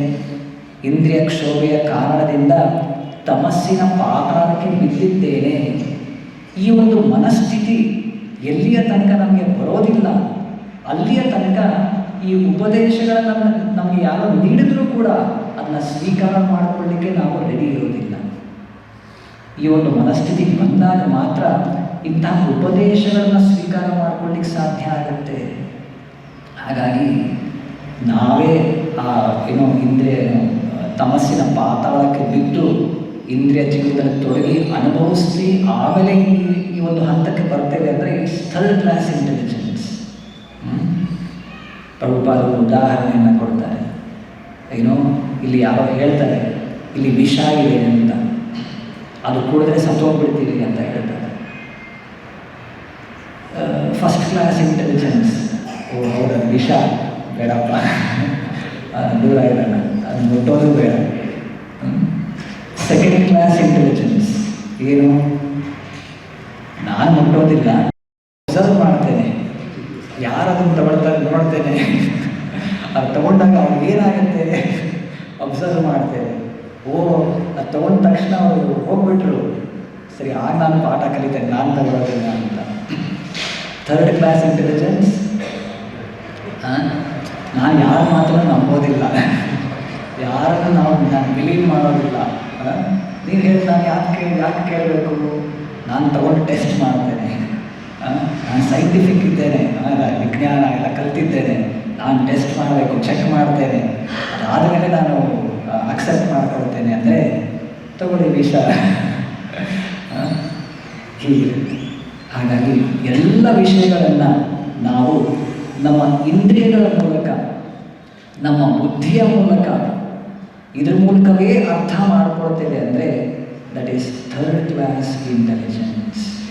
ಯಾಕಂದರೆ ನಮಗೆ ಅಷ್ಟು ಸಮಯ ಇಲ್ಲ. ನಮ್ಮ ಇಂದ್ರಿಯಗಳಿಗೆ ಅದರದೇ ಆದಂಥ ಒಂದು ಲಿಮಿಟೇಷನ್ಸ್ ಇದೆ. ನಮ್ಮ ಬುದ್ಧಿ ಬಹಳ ಇಟ್ ಈಸ್ ಲಿಮಿಟೆಡ್. ನಮಗೆ ಅಲೌಕಿಕವಾದಂತಹ ಜ್ಞಾನದ ಭಂಡಾರ ನಮಗೇನಿಲ್ಲ. ನಮ್ಮ ಬುದ್ಧಿ, ನಮ್ಮ ಮನಸ್ಸು, ನಮ್ಮ ಇಂದ್ರಿಯಗಳು ಎಲ್ಲವೂ ಕೂಡ ಇಟ್ ಈಸ್ ಪರ್ಯಾಪ್ತವಾದದ್ದು. It has what limited capacity. ಹಾಗಾಗಿ ಈ ಆಧ್ಯಾತ್ಮಿಕ ವಿಚಾರಗಳನ್ನು ಯಥಾವತ್ತಾಗಿ ಅರ್ಥ ಮಾಡಿಕೊಳ್ಳಿಕ್ಕೆ ನಮಗೆ ಅಷ್ಟು ಶಕ್ತಿ ಇಲ್ಲ. ಈ ಕಾರಣಕ್ಕಾಗಿ ನಾವು descending process of acquiring knowledge, ಅವರೋಹ ಪಂಥ. ಆರೋಹ ಪಂಥ ಅಂದರೆ ನಾನೇ ನೋಡ್ತೇನೆ, ನಾನು ಪ್ರಯೋಗ ಮಾಡ್ತೇನೆ, ಎಕ್ಸ್ಪೆರಿಮೆಂಟ್ ಮಾಡ್ತೇನೆ, ಇದು ಆರೋಹ ಪಂಥ. ಎಲ್ಲ ಜ್ಞಾನವನ್ನು ಇದರ ಮೂಲಕ ಮಾತ್ರ ಪಡ್ಕೊಳ್ಳಿಕ್ಕೆ ಸಾಧ್ಯ ಆಗೋದಿಲ್ಲ. ಹಾಗಾಗಿ ಅವರೋಹ ಪಂಥ ಅಂದರೆ ಏನು? Descending process of acquiring knowledge. ನಾವು ಅಧಿಕೃತ ವ್ಯಕ್ತಿಗಳ ಮೂಲಕ ಶ್ರವಣ ಮಾಡಿ ಕೇಳಿ ತಿಳ್ಕೊಂಡು ನಾವು ಜ್ಞಾನವನ್ನು ಸ್ವೀಕಾರ ಮಾಡ್ತೇವೆ. ಇಲ್ಲಿ ತಾಯಿ ದೇವಹೂತಿ ಭಾಗವತದಲ್ಲಿ ಹೇಳ್ತಿರೋರು, ಇಂದ್ರಿಯ ತೃಪ್ತಿಯ ಜೀವನ ನಮ್ಮನ್ನು ತಮಸ್ಸಿನ ಪಾತಾಳಕ್ಕೆ ತಳ್ಳುತ್ತೆ ಅಂತ. ಇದನ್ನು ಕೇಳಿ ಹೌದಪ್ಪ, ಇಂದ್ರಿಯ ತೃಪ್ತಿಯ ಜೀವನ ನನಗೆ ಬೇಡ, ಇಂತಹ ಜೀವನ ನನ್ನ ತಮಸ್ಸಿನ ಪಾತಾಳಕ್ಕೆ ತಳ್ಳುತ್ತೆ. ನನಗೆ ಈಗ ಆಸೆ ಇರಬಹುದು, ರುಚಿ ಇರಬಹುದು ಇಂದ್ರಿಯಗಳ ತೃಪ್ತಿಯನ್ನು ಮಾಡಲಿಕ್ಕೆ, ಆದರೂ ಕೂಡ ಇದು ಬೇಡ. ಈ ರೀತಿ ಇಂದ್ರಿಯ ತೃಪ್ತಿಯ ಜೀವನ ನನ್ನ ತಮಸ್ಸಿನ ಪಾತಾಳಕ್ಕೆ ತಳ್ಳುತ್ತೆ ಈ ರೀತಿ ಭಾಗವತ ಹೇಳ್ತಾ ಇದೆ. ಹಾಗಾಗಿ ಇಂತಹ ಜೀವನವನ್ನು ನಾನು ಮಾಡೋದಿಲ್ಲ. ಆಧ್ಯಾತ್ಮಿಕ ಗುರುಗಳು ಏನು ಹೇಳ್ತಾರೆ ಇದೇ ಮುಂದೆ ನಾವು ನೋಡ್ತೇವೆ. ಕಪಿಲ ಮುನಿಗಳ ಉಪದೇಶ, ಭಕ್ತಿ ಸೇವೆಯ ಮಹಿಮೆಗಳು, ಭಗವಂತನ ನಾಮೋಚ್ಚಾರಣೆಯ ಫಲ ಎಲ್ಲವನ್ನು ಕೂಡ ಹೇಳ್ತಾರೆ. ಅದನ್ನು ನಾನು ಸ್ವೀಕಾರ ಮಾಡ್ತೇನೆ. ಈಗ ಇಮಿಡಿಯೇಟ್ಲಿ ಸತ್ಯ ನನಗೆ ಅದರ ಒಂದು ಫಲ ನನಗೆ ಸಿಗದೇ ಇರಬಹುದು, ನೋಡಲಿಕ್ಕೆ ಸಾಧ್ಯ ಆಗದೇ ಇರಬಹುದು. ಆದರೂ ಕೂಡ ಶಾಸ್ತ್ರಗಳ ಮೇಲಿನ ಶ್ರದ್ಧೆ ಅಥವಾ ಫೇತ್ ಇದನ್ನು ಇಟ್ಕೊಂಡು ಈ ಉಪದೇಶಗಳನ್ನು ನಾನು ಸ್ವೀಕಾರ ಮಾಡ್ತೇನೆ. ಹಾಗಾಗಿ ಅದಕ್ಕೆ ಹೇಳೋದು, ಭಕ್ತಿ ಸೇವೆ ನಾವು ಭಗವಂತನ ಲವ್ ಆಫ್ ಗಾಡ್, ಭಗವತ್ ಪ್ರೇಮವನ್ನು ಗಳಿಸ್ಬೇಕಂದ್ರೆ ಮೊದಲನೇ ಹಂತ ಯಾವುದು ಅಂದರೆ ಶ್ರದ್ಧಾ. ಆದೌ ಶ್ರದ್ಧಾ ತಥ ಸಾಧು ಸಂಘ ಅಥ ಭಜನ ಕ್ರಿಯಾ ತಥೋ ಅನರ್ಥ ನಿವೃತ್ತಿ ಸ್ಯಾತ್. ಮೊದಲು ಶ್ರದ್ಧೆ ಇರಬೇಕು, ಶ್ರದ್ಧೆಯಿಂದ ಉಪದೇಶಗಳನ್ನು ಸ್ವೀಕಾರ ಮಾಡ್ತೇವೆ. ಅದಾದ ನಂತರ ಸಾಧು ಸಂಘ, ಭಕ್ತರ ಸಂಘದಲ್ಲಿಟ್ಟುಕೊಂಡು ಭಕ್ತಿ ಸೇವೆಯನ್ನು ಮಾಡ್ತೇವೆ. ಈ ರೀತಿ ಮಾಡಿದಾಗ ಕ್ರಮೇಣವಾಗಿ ಅನರ್ಥ ನಿವೃತ್ತಿ, ನಮ್ಮಲ್ಲಿ ಇರುವಂತಹ ಅನರ್ಥಗಳಿಂದ ದೂರ ಆಗ್ತೇವೆ. ಏನದು ಅನರ್ಥ? ಇಂದ್ರಿಯ ಭೋಗ ವಸ್ತುಗಳ ಮೇಲಿನ ಆಸೆ, ಇವೇ ಪ್ರೈಮ್ ಅನರ್ಥ. ಕಾಮ, ಕ್ರೋಧ, ಲೋಭ ಅಂತ ಹೇಳ್ತೇವೆ ನಾವು. ಕಾಮ ಅಂದರೆ ಏನು? ಇದೆ ಇಂದ್ರಿಯ ಭೋಗ ವಸ್ತುಗಳು, ಅದರ ಮೂಲಕ ನಾನು ಸುಖವನ್ನು ಪಡ್ಕೊಳ್ತೇನೆ. ಅದು ಸಿಗದೇ ಇದ್ದಾಗ ನಮಗೇನಾಗುತ್ತೆ? ಕ್ರೋಧ ಉಂಟಾಗುತ್ತೆ. ಸರಿ, ಅದು ಸಿಕ್ತು, ಅಲ್ಲಿ ನಾವು ನಿಲ್ಲಿಸೋದಿಲ್ಲ, ಇನ್ನಷ್ಟು ಬೇಕು, ಮತ್ತಷ್ಟು ಬೇಕು ಅಂತ ಗ್ರೀಡ್, ಲೋಭಕ್ಕೆ ಒಳಗಾಗ್ತೇವೆ. ಸರಿ, ಇಲ್ಲಿ ಮತ್ತಿನ್ನಷ್ಟು ಬೇಕು, ಮತ್ತಷ್ಟು ಬೇಕು ಇಲ್ಲಿ ಹೋಗ್ತಾ ಹೋಗ್ತಾ ಮೋಹ, ಬಿಕಮ್ ಅಂಡರ್ ಇಲ್ಯೂಷನ್. ನಾವು ಇನ್ನೊಬ್ಬ ವ್ಯಕ್ತಿಯನ್ನು ನೋಡ್ತೇವೆ, ನನಗಿಂತ ಆತನಲ್ಲಿ ಹೆಚ್ಚು ಇಂದ್ರಿಯ ಭೋಗ ವಸ್ತುಗಳಿದೆ ಅಂತ ನೋಡಿದಾಗ ಅವನ ಮೇಲೆ ನಮಗೆ ಅಸೂಯೆ ಉಂಟಾಗುತ್ತೆ, ಎನಿಮಿ ಬರುತ್ತೆ. ಅಥವಾ ಇನ್ಯಾರಲ್ಲೂ ಅಷ್ಟು ಇಲ್ಲ, ನನ್ನಲ್ಲಿ ಜಾಸ್ತಿ ಇದೆ, ಅವನಲ್ಲಿ ಕಡಿಮೆ ಇದೆ ಅಂದಾಗ ನಮಗೆ ಮದ ಅಥವಾ ಪ್ರೈಡ್ ಬರುತ್ತೆ. I have something, we become puffed up. ಈ ಎಲ್ಲ ಒಂದು ಗೋಜಲಿಗೆ ಒಳಗಾಗ್ಬಿಡುತ್ತೆ. ಇದೇ ಅನರ್ಥ. ಭಕ್ತಿ ಸೇವೆ ಮಾಡೋದ್ರ ಮೂಲಕ ಮಾತ್ರ ನಾವು ಎಲ್ಲ ಅನರ್ಥದಿಂದ, ಅನರ್ಥ ಜೀವನದಿಂದ ನಾವು ಹೊರಗೆ ಬರಲಿಕ್ಕೆ ಸಾಧ್ಯ ಆಗೋದು. ಕೊನೆಯಲ್ಲಿ ನೋಡಿ, ಇಲ್ಲಿ ಈ ಭಾಗದಲ್ಲಿ ಹೇಳಿರೋದು ಹೇಗೆ, ಪ್ರಭುವಾಗಿ ಹಿಂದಿನ ಒಂದು ಭಾವಾರ್ಥದಲ್ಲಿ ವರ್ಣಾಶ್ರಮ ಪದ್ಧತಿಯ ಬಗ್ಗೆ ಮಾತನಾಡ್ತಾರೆ. ಹೇಗೆ ಒಂದು ಮನೆ, ಕುಟುಂಬ ಜೀವನ, ಇಂದ್ರಿಯ ಭೋಗದ ಜೀವನ, ಗೃಹಮೇಧಿಯ ಜೀವನ, ಇದು ಮನುಷ್ಯರಿಗೆ ಇನ್ನು ಯೋಗ್ಯವಲ್ಲ. ಒಬ್ಬ ಗೃಹಸ್ಥನಾಗಿ ಭಗವಂತನನ್ನು ಕೇಂದ್ರ ಬಿಂದುವನ್ನಾಗಿ ಇಟ್ಟುಕೊಂಡು ತನಗೆಲ್ಲ ಮನೆಯ ಚಟುವಟಿಕೆಗಳನ್ನು ನಡೆಸೋದು, it is sanction, it is allowed. ಆದರೆ ಇದಕ್ಕೆ ವಿರುದ್ಧವಾಗಿ ಒಬ್ಬ ಗೃಹಮೇಧಿಯ ಜೀವನ, ನಾನು ನನ್ನ ಮನೆ, ನನ್ನ ಆಸ್ತಿ, ನನ್ನ ಹಣ, ನನ್ನದು ಅಂತ ಯಾರು ಹೇಳ್ಕೊಳ್ತಾ ಹೋಗ್ತಾರೆ, ಅವರು ಯಾವಾಗಲೂ ಕೂಡ ಭಯದಿಂದಲೇ ತಮ್ಮ ಜೀವನವನ್ನು ನಡೆಸಬೇಕಾಗುತ್ತೆ. ಮಹಾಭಾರತದಲ್ಲಿ ಇದಕ್ಕೆ ಒಂದು ಉತ್ತಮವಾದ ನಿದರ್ಶನವನ್ನು ನಾವು ಕಾಣುತ್ತೇವೆ. ಯಾರದು ಅಂದರೆ ಧೃತರಾಷ್ಟ್ರ. ಧೃತರಾಷ್ಟ್ರ ಹೇಗೆ ಅವನ ಕೊನೆಯ ತನಕ, ಜೀವನದ ಕೊನೆಯವರೆಗೂ ಕೂಡ ನಾನು, ನನ್ನ ಮಕ್ಕಳು, ನನ್ನ ರಾಷ್ಟ್ರ, ಅವನ ಹೆಸರೇ ಸೂಚಿಸುವ ಹಾಗೆ ಧೃತರಾಷ್ಟ್ರ. ರಾಷ್ಟ್ರ ಅಂದರೆ ಒಂದು ದೇಶ ಅಥವಾ ಒಂದು ಇನ್ನೊಂದು ಅರ್ಥದಲ್ಲಿ ಒಂದು ಲ್ಯಾಂಡ್ ಅಥವಾ ಸ್ಥಳ, ನಾನು, ನನ್ನದು, ಈ ರೀತಿ ಅದನ್ನು ಹಿಡಿದಿಟ್ಕೊಂಡಿದ್ದಾನೆ ಧೃತರಾಷ್ಟ್ರ. ಅದಕ್ಕೆ ತದ್ವಿರುದ್ಧವಾದ ಇನ್ನೊಂದು ವ್ಯಕ್ತಿತ್ವವನ್ನು ನಾವು ನೋಡ್ತೇವೆ, ವಿದುರ. ಧೃತರಾಷ್ಟ್ರ ನಾವು ಹೇಳ್ತೇವೆ ಹೇಗೆ, he was fixed and he was fearful. He was attached and he was fearful. ಅವನಿಗೇನೋ ಹಿಡಿದಿಟ್ಕೊಂಡಿದ್ದಾನೆ ಮತ್ತು ಬಹಳ ಭಯ ಇದೆ ಅವನಿಗೆ. ಅದಕ್ಕೆ ವಿರುದ್ಧವಾಗಿ Vidura is flexible, is detached and he is fearless. ವಿದುರನಿಗೆ ಹೇಗೆ ವಿದುರ ಆತ ಹಸ್ತಿನಾಪುರದ ಪ್ರಧಾನಮಂತ್ರಿಯಾಗಿರ್ತಾನೆ, ತನ್ನ ಕರ್ತವ್ಯದಲ್ಲಿ ನಿರತನಾಗಿರ್ತಾನೆ, ಸದಾಕಾಲ ತನ್ನ ಅಣ್ಣನಾದ ಧೃತರಾಷ್ಟ್ರನಿಗೆ ಒಳ್ಳೆಯ ಉಪದೇಶಗಳನ್ನು ಕೊಡ್ತಿರ್ತಾನೆ. ಅವನು ಎಷ್ಟು ಸ್ವೀಕಾರ ಮಾಡದೇ ಇದ್ದರೂ ತನ್ನ ಕರ್ತವ್ಯ ಅನ್ನೋ ರೀತಿ ಏನು ಬೇಕು ಅದನ್ನು ಸಮಯಕ್ಕೆ ಮಾಡ್ತಾ ಹೋಗ್ತಿರ್ತಾನೆ. ಯಾವಾಗ ಒಂದು ಸಮಯ ಬರುತ್ತೆ, ದುರ್ಯೋಧನ ಅವನ ಬಹಳ ಹೀನಾಯವಾಗಿ ಮಾತನಾಡಿಸಿದಾಗ ಇದು ಭಗವಂತನ ಆದೇಶ ಅಂತ ಅಂದುಕೊಂಡು ಎಷ್ಟು ಸುಲಭವಾಗಿ ಆ ರಾಷ್ಟ್ರವನ್ನು ಮನೆಯನ್ನು ತೊರೆದು ಅವನು ತೀರ್ಥಯಾತ್ರೆಗೆ ಹೊರಟು ಬಿಡ್ತಾನೆ. ಅಂದರೆ ವಾಸ್ ಫ್ಲೆಕ್ಸಿಬಲ್, ನಿರ್ಭಯನಾಗಿ ಎಲ್ಲ ತೀರ್ಥ ಸ್ಥಳಗಳಿಗೆ ಹೋಗಿ ಮೈತ್ರಿಯ ಋಷಿಯನ್ನು ಸಂಧಿಸಿ ಉಪದೇಶಗಳ ಸ್ವೀಕಾರ ಮಾಡಿಕೊಂಡು ಈ ರೀತಿಯ ಒಂದು ಜೀವನದಲ್ಲಿ ತೊಡಗಿರ್ತಾನೆ. ಆದರೆ ಧೃತರಾಷ್ಟ್ರ ಅವನಿಗೆ ಎಲ್ಲರೂ ಉಪದೇಶ ಕೊಡುವವರೇ. ವೇದವ್ಯಾಸರು ಬಂದು ಹೇಳ್ತಾರೆ, ಅಕ್ರೂರ ಬಂದು ಹೇಳ್ತಾನೆ, ಭೀಷ್ಮ, ದ್ರೋಣರು ಹೇಳ್ತಾರೆ, ವಿದುರ ಇಷ್ಟೆಲ್ಲ ಹೇಳ್ತಾನೆ, ಯಾರ ಮಾತು ಕೇಳೋಣಲ್ಲ. ಎಲ್ಲ ಉಪದೇಶಗಳನ್ನ ಕೇಳಿಸ್ಕೊಳ್ಳೋದು, ಇನ್ನೊಂದು ಕಿವಿಗೆ ಕೇಳಿಸ್ಕೊಳ್ಳೋದು, ಇನ್ನೊಂದು ಕಿವಿಗೆ ಬಿಟ್ಟುಬಿಡೋದು. ಇಷ್ಟೇ. ಹೇಗೆ ಒಂದು ಮಿಂಚಿನಂತೆ, ಒಂದು ಮಿಂಚು ಬಂದಾಗ ಎಲ್ಲ ಬೆಳಕು ಆ ಉಪದೇಶ ಕೇಳಿಸ್ಕೊಳ್ಳುವಾಗ ಎಲ್ಲ ಚೆನ್ನಾಗಿದೆ ಚೆನ್ನಾಗಿದೆ ಚೆನ್ನಾಗಿದೆ ಎಲ್ಲ ಅನಿಸುತ್ತೆ. ಆ ಮಿಂಚು ಮುಂದಿನ ಕ್ಷಣದಲ್ಲಿ ಅದು ಇರೋದಿಲ್ಲ, ಫುಲ್ ಕತ್ತಲೆ ಬಂತು. ಈ ರೀತಿ ಧೃತರಾಷ್ಟ್ರನಿಗೆ ಎಲ್ಲರೂ ಉಪದೇಶ ಕೊಟ್ಟರೂ ಕೂಡ ಆತ ಬದಲಾಗೋದಿಲ್ಲ. ತನ್ನ ಮಕ್ಕಳ ಮೇಲಿನ ವ್ಯಾಮೋಹವನ್ನು ಆತ ಬಿಡೋದಿಲ್ಲ. ಅಕ್ರೂರ ಕೂಡ ಬಂದು ಹೇಳ್ತಾನೆ, ಕೃಷ್ಣ ಕಳಿಸ್ಕೊಟ್ಟಿರ್ತಾನೆ ಪ್ರಾರಂಭದಲ್ಲಿ, ಸ್ಪಷ್ಟ ಮಾತುಗಳಲ್ಲಿ ಹೇಳ್ತಾನೆ, ನೀನು ಒಬ್ಬ ರಾಜ ಇದ್ದೀಯ, ಎಲ್ಲ ಪ್ರಜೆಗಳನ್ನ ಸಮನಾಗಿ ನೋಡ್ಕೊಳ್ಬೇಕು, ನಿನ್ನ ಮಕ್ಕಳು ಯಾರಿದ್ದಾರೆ, ನಿನ್ನ ತಮ್ಮನ ಮಕ್ಕಳು ಯಾರಿದ್ದಾರೆ, ನೀನು ಸಮನಾಗಿ ಕಾಣಬೇಕು, ಭೇದ ಭಾವ ಮಾಡೋ ಹಾಗಿಲ್ಲ. ಆ ರೀತಿ ಮಾಡಿದ್ದೇ ಆದರೆ ಅವರಲ್ಲಿ ವೈಷಮ್ಯ ಉಂಟಾಗುತ್ತೆ, ದೊಡ್ಡ ಯುದ್ಧಕ್ಕೆ ಇದು ಕಾರಣ ಆಗುತ್ತೆ. ಎಲ್ಲ ಸ್ಪಷ್ಟ ಮಾತುಗಳಲ್ಲಿ ಎಲ್ಲ ಹಿರಿಯರು ಕೂಡ ಅವರಿಗೆ ಉಪದೇಶವನ್ನು ಕೊಡ್ತಾರೆ. ಆದರೆ ಧೃತರಾಷ್ಟ್ರ ಯಾವುದನ್ನು ಕೇಳೋದಿಲ್ಲ. ಅಷ್ಟಾದ ಮೇಲೆ ನಾವು ಕಥೆಯನ್ನು ಕೇಳಿದ್ದೇವೆ, ಅವನ 100 ಜನ ಮಕ್ಕಳು ಕೂಡ ಕುರುಕ್ಷೇತ್ರ ಯುದ್ಧ ಭೂಮಿಯಲ್ಲಿ ಸಾವಿಗೀಡಾಗ್ತಾರೆ.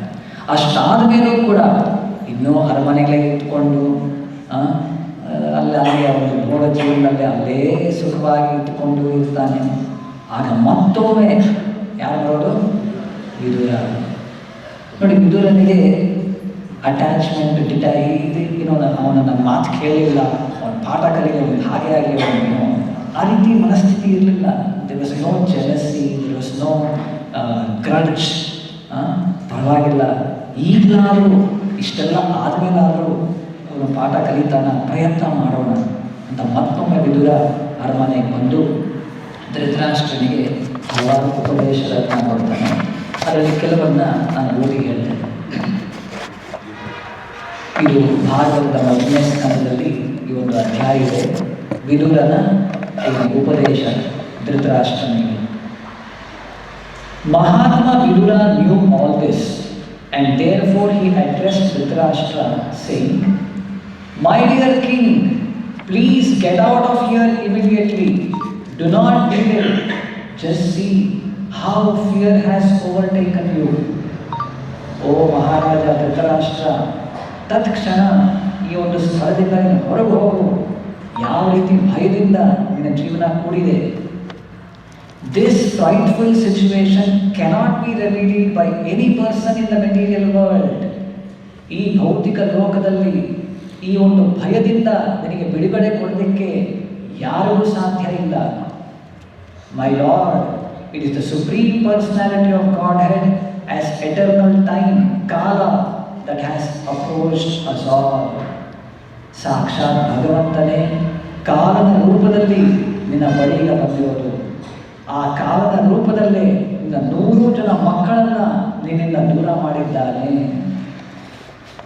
Whoever is under the influence of supreme Kala, eternal time, must surrender his most dear life.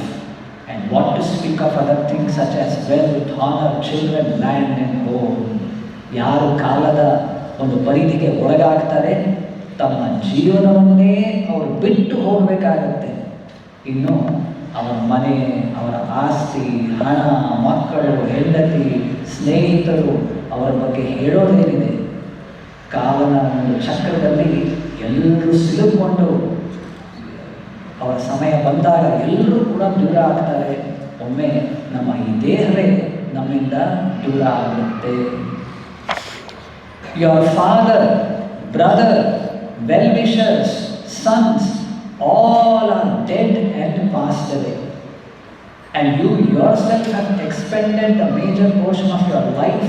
Your body is now overtaken by invalidity and you are living in home of another. ನಿನ್ನ ತಂದೆ, ನಿನ್ನ ಸ್ನೇಹಿತರು, ಮಕ್ಕಳು ಎಲ್ಲರೂ ಸತ್ತು ಹೋಗಿದ್ದಾರೆ. ಈಗ ನೀನು ಕೂಡ ನಿನ್ನ ಜೀವನದ ಬಹುಪಾಲು ಈಗ ವ್ಯಯ ಮಾಡಿ ಆಗಿದೆ. ಮತ್ತು ಓವರ್ಟೇಕನ್ ಬೈ ಇನ್ವ್ಯಾಲಿಡಿಟಿ, ಈಗ ಒಂದು ಮುಪ್ಪಾದ ಒಂದು ಶರೀರ ನಿನಗೆ ಸಿಕ್ಕಿದೆ, ಜಡ ದೇಹ. ಮತ್ತು ನೀನು you are staying the home of another. ನೀನು ಇನ್ನೊಬ್ಬರ ಮನೆಯಲ್ಲಿ ಇದ್ದೀಯ. ಈಗ ಇದು ನಿನ್ನ ಮನೆ ಅಲ್ಲ. You have been blind from your very birth and recently you have become hard of hearing. Your memory is shortened, your intelligence is disturbed, your teeth are loose, your liver is defective and you are coughing up mucus. ನೀನು ಹುಟ್ಟಿನಿಂದ ಕುರುಡ ಇದ್ದೀಯ. ಈಗ ನಿನಗೆ ಕೇಳಿಸ್ಕೊಳ್ಳಿಕ್ಕೆ ಸರಿಯಾಗಿ ಆಗ್ತಿಲ್ಲ. ನಿನ್ನ memory, ಜ್ಞಾಪಕ ಶಕ್ತಿ ಕಡಿಮೆ ಆಗಿದೆ. Your intelligence is disturbed, ಬುದ್ಧಿ ಕೆಲಸ ಮಾಡ್ತಿಲ್ಲ. Your teeth has become loose, ಹಲ್ಲುಗಳೆಲ್ಲವೂ ಕೂಡ it has become loose. Your liver is defective, ಜೀರ್ಣಕ್ರಿಯೆ ಬಹಳ ಸರಿಯಾಗಿಲ್ಲ. You are coughing up mucus, ಕೆಮ್ಮು ಇವೆಲ್ಲವೂ ಬಂದಿದೆ ಈಗ. Alas, how powerful are the hopes of a living being to continue his life. Verily, you are living just like a household dog and are eating remnants of food given by Bhima. ಏನಿದು ಇಂತಹ ಒಂದು ಜೀವನ ಮಾಡ್ತಿದ್ಯಾ? ಭೀಮ ತಿಂದು ಬಿಟ್ಟಂತಹ ಎಂಜಲನ್ನು ತಿಂದು ನೀನು ಬದುಕ್ತಾ ಇದೆಯಾ? ಲೈಕ್ ಅ ಡಾಗ್, ನಾಯಿಯ ರೀತಿ ನೀನು ಜೀವನ ನಡೆಸ್ತಿದ್ದೀಯಾ? ಇಂಥ ಮಾತುಗಳು ಕೆಲವೊಮ್ಮೆ ಬೇಕಾಗುತ್ತೆ. ಭಾಳ ಚೆನ್ನಾಗಿ ಹೇಳಿದ್ರೆ ಅದು ನಮಗೆ ತಟ್ಟೋದಿಲ್ಲ. ಹಾಗಾಗಿ ವಿದುರ ಇಂತಹ ಮಾತುಗಳನ್ನು ಹೇಳಿ, ಅದರಲ್ಲೂ ವಿಶೇಷ ಭೀಮನ ಬಗ್ಗೆ ಹೇಳ್ತಿದ್ದಾನೆ. ಯಾಕಂದರೆ ಧೃತರಾಷ್ಟ್ರನ ಇಬ್ಬರು ಮಕ್ಕಳು ಯಾರು ಆಪ್ತ, ವೆರಿ ಪೆಟ್ ಸನ್ಸ್, ದುರ್ಯೋಧನ ಮತ್ತು ದುಶ್ಯಾಸನ, ಅವರಿಬ್ಬರನ್ನ ಕೊಂದದ್ದು ಭೀಮ. ಅಂತಹ ಭೀಮ ಅಪವರ್ಜಿತಂ ಪಿಂಡಂ, ಅವನು ತಿಂದು ಬಿಟ್ಟಂತಹ ಎಂಜಲನ್ನ ತಿಂದುಕೊಂಡು ನಾಯಿಯ ರೀತಿ ನೀನು ಅವನ ಮನೆಯಲ್ಲಿದ್ದೀಯಾ? ಇಂಥ ಮಾತುಗಳನ್ನ ಹೇಳ್ತಾರೆ. There is no need to live a degraded life and subsist on the charity of those who will try to kill by arson and poison. ಯಾರನ್ನ ನೀನೇ ವಿಷ ಕೊಡೋದ್ರ ಮೂಲಕ ಎಲ್ಲ ರೀತಿ ಅವ್ರನ್ನ ಕೊಲ್ಲೋದಕ್ಕೆ ಪ್ರಯತ್ನ ಪಟ್ಟಿದ್ಯಾ, ಅಂತಹವರ ಮನೆಯಲ್ಲೇ ನೀನು ಬದುಕ್ತಾ ಇದೆಯಾ, ಜೀವನವನ್ನು ನಡೆಸ್ತಿದ್ಯಾ. You also insulted their married wife and usurped their kingdom and wealth. ಅವರ ಆಸ್ತಿಯನ್ನು ಕಬಳಿಸಲಿಕ್ಕೆ ಪ್ರಯತ್ನ ಪಟ್ಟಿದ್ದೆ. ಈಗ ಅಂಥವರ ಮನೆಯಲ್ಲೇ ನೀನು ಬದುಕ್ತಾ ಇದೆಯಾ? ಈ ಜೀವನವನ್ನು ಬಿಟ್ಟು ತತ್ಕ್ಷಣ ನನ್ನ ಜೊತೆ ಬಾ ಅಂತ ಈಗ ಧೃತರಾಷ್ಟ್ರನ ಕರ್ಕೊಂಡು ಹೋಗ್ತಿರ್ತಾನೆ. ಹೀಗೆ ಈ ರೀತಿ ನಾವು ಈ ಒಂದು ನಿದರ್ಶನಗಳ ಮೂಲಕ, ಈ ಒಂದು ಎಕ್ಸಾಂಪಲ್ಸ್ ಶಾಸ್ತ್ರಗಳು ಏನಿದೆ ಇದರ ಮೂಲಕ ನಾವು ಪಾಠವನ್ನು ಕಲಿಯದೇ ಇದ್ದರೆ ನಾವು ಕೂಡ ಇಂತಹ ಒಂದು ಪ್ರಸಂಗವನ್ನು ನಮ್ಮ ಜೀವನದಲ್ಲಿ ಎದುರಿಸಬೇಕಾಗುತ್ತೆ. ಹಾಗಾಗಿ ಏನು ಬೆಟರ್ ಲೇಟ್ ದ್ಯಾನ್ ಹೇಗೋ ಏನೋ ಪ್ರಭುಪಾದ ಅನುಗ್ರಹದಿಂದ ಈ ಎಲ್ಲ ಒಂದು ಉಪದೇಶಗಳು ನಮಗೆ ಈಗ ಸಿಕ್ಕಿದೆ. ಇದನ್ನು ಎಷ್ಟು ಸಾಧ್ಯ ವಿತ್ ಆಲ್ ಸೀರಿಯಸ್ನೆಸ್ ಇದನ್ನು ನಮ್ಮ ಜೀವನದಲ್ಲಿ ಅಳವಡಿಸ್ಕೊಳ್ಬೇಕು. ಎಷ್ಟೆಷ್ಟು ನಮಗೆ ಇದರಲ್ಲಿ ಆಸಕ್ತಿ ರುಚಿ ಇಲ್ಲದೇ ಇರಬಹುದು, ನಮಗೆ ಇನ್ನೂ ಇಂದ್ರಿಯ ಜೀವನದಲ್ಲೇ ರುಚಿ ಆಸಕ್ತಿ ಇದೆ, ಆದರೂ ಕೂಡ ಇದನ್ನು ಒಂದು ತಪಸ್ಸಿನ ರೀತಿ ನಾವು ಸ್ವೀಕಾರ ಮಾಡಿ ಎಲ್ಲ ಇಂದ್ರಿಯ ಭೋಗ ಜೀವನವನ್ನು ದೂರ ಮಾಡಿ ಎಷ್ಟು ಸಾಧ್ಯ ಅಷ್ಟು ಭಗವಂತನ ಭಕ್ತಿ ಸೇವೆಗೆ ಏನೆಲ್ಲ ಅನುಕೂಲಕರ ಅವೆಲ್ಲವನ್ನು ಕೂಡ ನಾವು ಸ್ವೀಕಾರ ಮಾಡ್ತಾ ನಮ್ಮ ಜೀವನವನ್ನು ಪರಿಶುದ್ಧಗೊಳಿಸಿ ಭಗವಂತನ ಧಾಮಕ್ಕೆ ಹೇಳಲಿಕ್ಕೆ ಅರ್ಹರಾಗಬೇಕು. ಇಲ್ಲಿಗೆ ಮುಕ್ತಾಯ ಮಾಡೋಣ. ಗ್ರಂಥರಾಜ್ ಶ್ರೀಮದ್ ಭಾಗವತಂ ಕಿ ಶ್ರೀಲ ಪ್ರಭುಪಾದ ಕಿ